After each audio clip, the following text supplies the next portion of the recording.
ചിലതൊക്കെ നമ്മുടെ ജീവിതത്തെ വല്ലാതെ അടച്ചു വെച്ചിരിക്കുന്നു. ചിലതൊക്കെ നമ്മുടെ ജീവിതത്തിന്റെ ഉയർച്ചയ്ക്ക് വിഘാതമായി പണിതുയർത്തപ്പെട്ടിരിക്കുന്നു.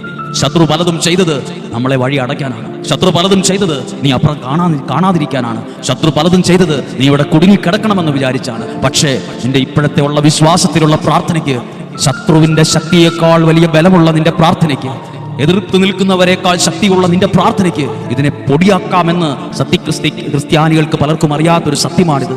സത്യക്രിസ്ത്യാനികൾ എന്ന പേരിൽ അഭിമാനിക്കുന്ന പല സത്യക്രിസ്ത്യാനിക്കും ഈ സത്യം, ബൈബിളിലെ ഈ സത്യം അറിയാത്തത് ഒരുപാട് പേരുണ്ട്. മുമ്പിലുള്ള പ്രശ്നങ്ങൾ മാറാൻ 4 വഴിക്കും ഓടുന്ന വിശ്വാസികളാണ്. നിങ്ങളുടെ വിശ്വാസത്തെ കയ്യിലെടുക്കുക. ദൈവം ചോദിച്ചത് എന്താ? കാഹളം ഉണ്ടോ? എടുക്ക്. പ്രാർത്ഥിക്കാൻ അറിയോ? എടുക്ക്. നടക്കാനറിയോ? നടക്ക്. അട്ടഹസിക്കാൻ അറിയോ? മതി, എടുക്ക്. പുരോഹിതന്മാരുണ്ടോ? നിൽക്കാൻ പറ മുമ്പിൽ. അവരോട് അങ്ങനെയൊക്കെ ചെയ്യാൻ പറ. അത് മതി. കടം മേടിച്ച കുറെ ആളുകളുടെ വിശ്വാസം കൊണ്ടൊന്നും അല്ല ചെയ്തത്. അവർക്കപ്പോൾ ഉണ്ടായിരുന്ന വിശ്വാസം കൊണ്ടും അവർക്കപ്പോൾ ചെയ്യാൻ പറ്റുന്ന പ്രാർത്ഥന കൊണ്ടും അവരുടെ അപ്പോഴത്തെ ആശ്രയത്വം കൊണ്ടും ദൈവം പ്രവർത്തിച്ചത് മനുഷ്യനേത്രങ്ങൾ കൊണ്ട് ചിന്തിക്കാൻ കഴിയാത്ത, കണ്ടാൽ കണ്ണുകൾക്ക് പോലും അത്ഭുതപ്പെടാൻ കഴിയുന്ന വിധത്തിലുള്ള ദൈവപ്രവൃത്തിയെ ദൈവം ആകാശത്ത് നിറക്കി. നമ്മുടെ ജീവിതത്തെയും ഇതിനോട് ചേർത്ത് വയ്ക്കാം. ഇന്നത്തെ നിന്റെ വിശ്വാസം, ഇന്നത്തെ നിന്റെ പ്രാർത്ഥന നാളത്തെ അത്ഭുതങ്ങളാണ്, നാളത്തെ അടയാളങ്ങളാണ്. അതുകൊണ്ട് നമുക്ക് ഒരു നിമിഷം പ്രാർത്ഥിക്കാം. പ്രാർത്ഥിക്കുന്നതിന് മുമ്പ് ഉൽപ്പത്തി പുസ്തകത്തിൽ യാക്കോബ് എന്ന് പറയുന്ന ഒരാളുണ്ട്. യാക്കോബിന്റെ ഉൽപ്പത്തി പുസ്തകം 28-ാം അധ്യായം 10 മുതലുള്ള വാക്യം യാക്കോബിന്റെ സ്വപ്നമാണ്. യാക്കോബിന്റെ സ്വപ്നം നല്ലതാണ് കേൾക്കാൻ. പക്ഷെ അതിനു മുമ്പ് യാക്കോബ് സ്വപ്നം കാണുന്നതിന് മുമ്പ് ഒരു ബെഡ്റൂമിൽ കിടന്ന്, നല്ല സോഫ്റ്റായ ഒരു തലയണയിൽ വെച്ച് കിടന്ന് തന്റെ സുഖനിദ്രയിൽ ആയിരിക്കുമ്പോൾ കണ്ട സ്വപ്നമല്ലത്. കയറിക്കിടക്കാൻ ഒരു കൂര പോലും ഇല്ലാത്തപ്പോൾ, വീടോ നാടോ കൂടോ സുഹൃത്തുക്കളോ സ്വന്തക്കാരോ ബന്ധുക്കളോ ഇല്ലാതെ ഒറ്റപ്പെട്ടു പോയും ഒരു സ്ഥലത്ത് സന്ധ്യയായപ്പോൾ മടുത്ത് ക്ഷീണിതനായ യാക്കോബ് ഒരു കല്ല് തലയണയാക്കി കിടന്നു. മുമ്പിൽ ശൂന്യത, ബന്ധങ്ങളില്ല, സകലതും എടുത്തു പറയത്തക്ക നഷ്ടങ്ങൾ, ജീവിതം എല്ലാം കൈവിട്ടുപോയതുപോലെ. പ്രിയപ്പെട്ടവരെ, കൈവിട്ടുപോയ ജീവിതങ്ങളെ കൈത്താങ്ങ് കൊടുത്ത് ഉയർത്തെഴുന്നേൽക്കുന്ന ഒരു ദൈവത്തെ കാണാൻ പറ്റും. കൈവിട്ടുപോയ ജീവിതങ്ങൾ, ചിലരൊക്കെ പ്രാർത്ഥിക്കുമ്പോൾ പ്രാർത്ഥിക്കാൻ ചെല്ലുന്നവരും എൻ്റെ ജീവിതം കൈവിട്ടുപോയ ജീവിതങ്ങളെ കൈകൊണ്ട് കയറ്റുന്ന ഒരു ദൈവമുണ്ട്. കൈത്താങ്ങായി മാറുന്ന ദൈവ സാന്നിധ്യമുണ്ട്. ഇവിടെ യാക്കോബ് എന്ന് പറയുന്ന വ്യക്തി കല്ല് തലയണയായി കിടക്കുമ്പോൾ പകരം മറ്റൊരു തലയണ വെച്ച് കൊടുക്കാൻ പോലും ആ നാട്ടിലോ സുഹൃത്ത് ബന്ധങ്ങളിലോ ഒന്നുമില്ല. കല്ല് തലയണയായി കിടന്നവർ ആരും എന്നെ കേൾക്കുന്നവരില്ല. നമ്മളാരും കല്ല് തലയണയായി വെച്ച് കിടന്നിട്ടുണ്ടാവില്ല. കല്ല് തലയണയായി വെച്ചാൽ ഉറങ്ങാൻ പോലും പറ്റില്ല. തലയ്ക്ക് വേദനയുണ്ടാവും. അങ്ങനെയൊന്നും അധികം നേരം കിടക്കാൻ പറ്റില്ല. പക്ഷെ യാക്കോബോ തലയ്ക്ക് വേദനയല്ല, ഹൃദയം മുഴുവൻ വേദനയുടെ ഭാരമുള്ളത് കൊണ്ട് തല കല്ലിൽ വെച്ചുള്ള വേദന പോലും അയാൾ മറന്നു. ഒരു ഭീകരമായ അന്തരീക്ഷം. പക്ഷേ സ്വർഗം യാക്കോബിനെ കാണിച്ചത് നിരാശയല്ല. സ്വർഗം കാണിച്ചത് ഒരു കോവണിയാണ്. കോവണി ഒരിക്കലും താഴോട്ടിറങ്ങി പോകാനുള്ളതല്ല. കോവണി എപ്പോഴും മേലോട്ട് കയറാനുള്ളതാണ്. ഒരു അടയാളം കോവണി എപ്പോഴും നമ്മുടെ മനസ്സിലേക്ക് വരുന്നത് മുകളിലേക്ക് കയറാൻ, ഒരു മരത്തേക്ക് കയറാൻ, അവിടെ കയറാൻ ഒക്കെയാണ് പ്രധാനമായും ഉപയോഗിക്കുന്നത്.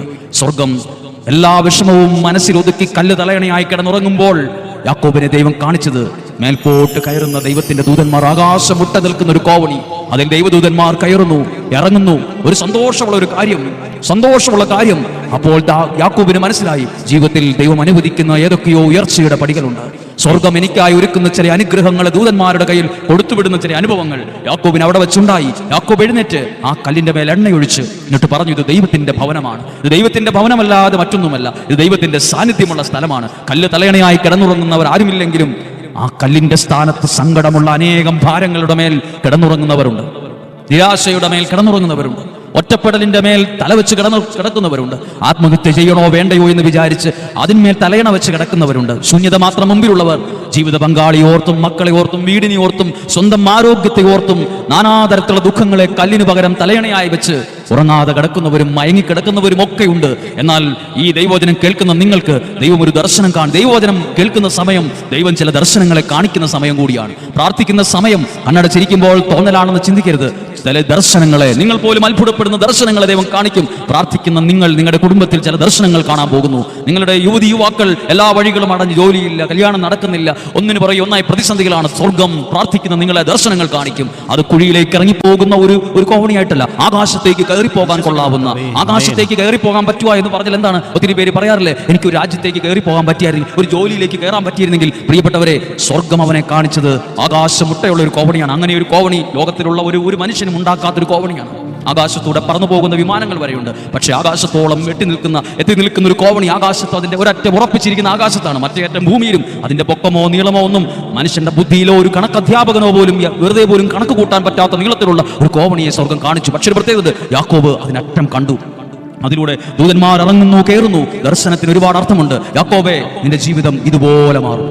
യാക്കോബേ, നിന്റെ ജീവിതത്തെ ഇതുപോലെ ഉയർത്താൻ ഞാൻ സ്വർഗത്തിലും ചില ദൂതന്മാരെ ചില അനുഗ്രഹങ്ങളുമായി നിന്റെ അടുത്തേക്കും വിടും. അതുമായി നീ ഉയരും, നീ പടിപടിയായി ഉയരും.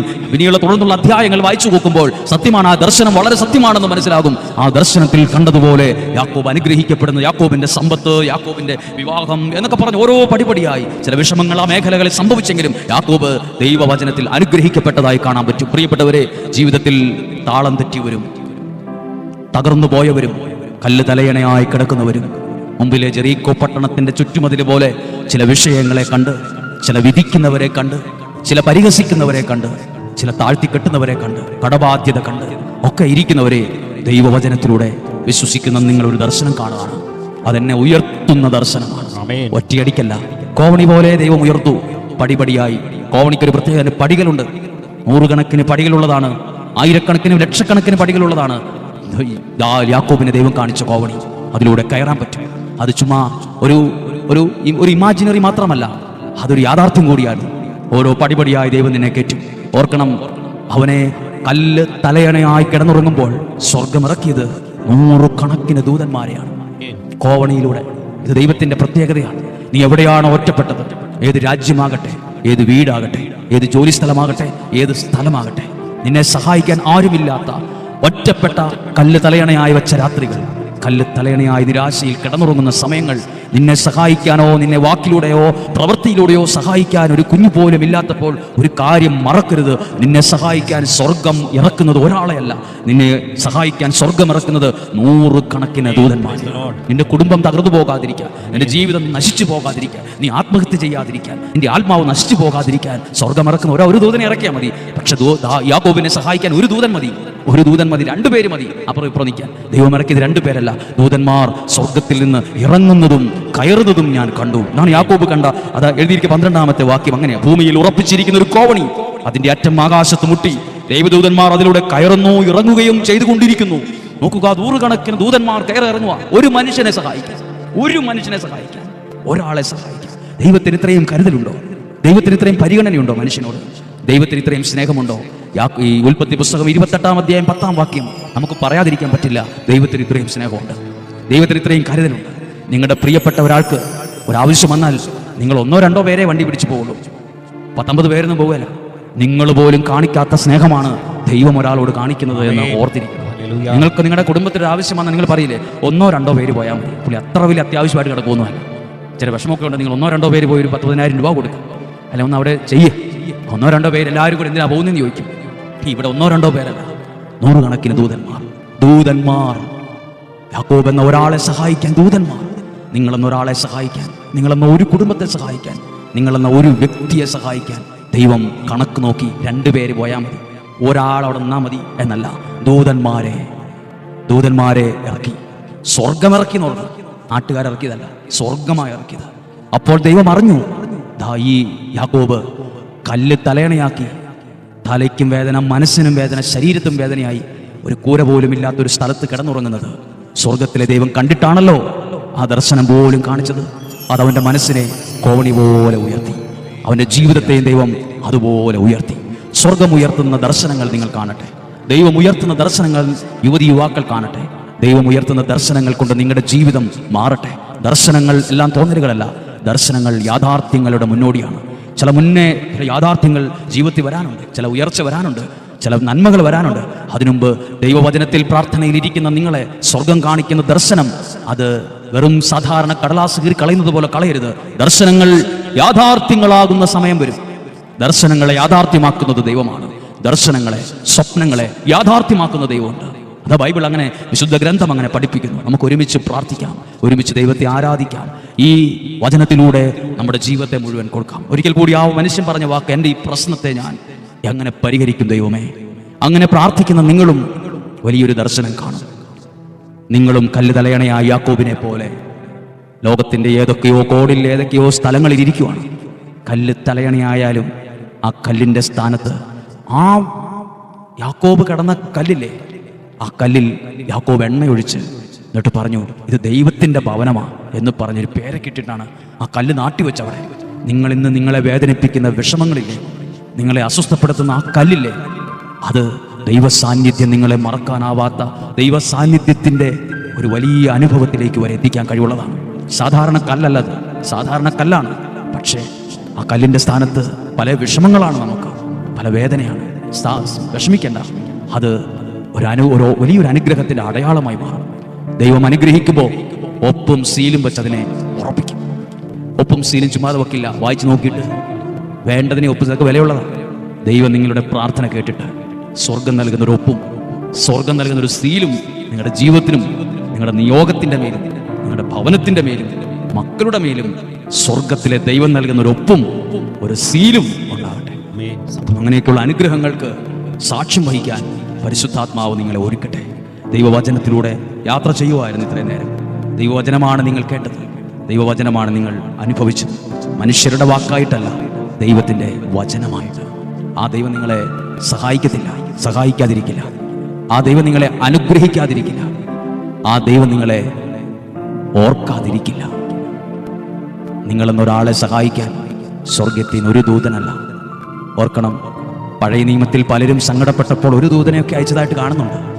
പക്ഷെ യാക്കോബ് വിഷമിച്ചപ്പോൾ, കൂരയും കൂടും വീടും ഒന്നുമില്ലാതെ ഒറ്റപ്പെട്ടപ്പോൾ സ്വർഗം ഇറക്കിയത് ദർശനത്തിലൂടെ 100 കണക്കിന് ദൂതന്മാരെയാണ്. നിങ്ങളുടെ 4 വശത്ത് നിൽക്കാൻ എന്നാലും മിച്ചവ. അതുപോലെ സ്വർഗം നിങ്ങളെ കരുതുന്നുണ്ട്. അതുപോലെ നിങ്ങളുടെ ഭവനത്തെ ദൈവം കരുതുന്നു, ദൈവം സ്നേഹിക്കുന്നു. ദൈവം നിങ്ങളെ സൂക്ഷിക്കട്ടെ. എത്ര വലിയ പ്രശ്നത്തെയും പരിഹരിക്കാൻ നിന്റെ കൈകളിൽ എന്തുണ്ട്? ഒന്നുമില്ല. പക്ഷേ ഈ പ്രശ്നത്തെ പരിഹരിക്കാനും അതിജീവിക്കാനും നിന്റെ ഇപ്പോഴത്തെ വിശ്വാസവും ഈ പ്രാർത്ഥനയും ഈ ആശ്രയത്വവും മതി. ഇന്ന് പ്രാർത്ഥിക്കുന്ന നീ നാളെ കാണുന്നത് ഒരു അത്ഭുതമായിരട്ടെ. ഇന്ന് വിശ്വസിക്കുന്ന നീ നാളെ കാണുന്നത് ദൈവത്തിൻ്റെ ഒരു അനുഗ്രഹമാണ്. അതിനായി പരിശുദ്ധാത്മാവ് നിങ്ങളെ ഒരുക്കുകയും നയിക്കുകയും സംരക്ഷിക്കുകയും ചെയ്യട്ടെ. ദൈവം നിങ്ങളെ സമൃദ്ധിയായ നിലയിലും അളവിലും അനുഗ്രഹിക്കട്ടെ എന്ന് പ്രാർത്ഥിക്കുന്നു. ആമേൻ.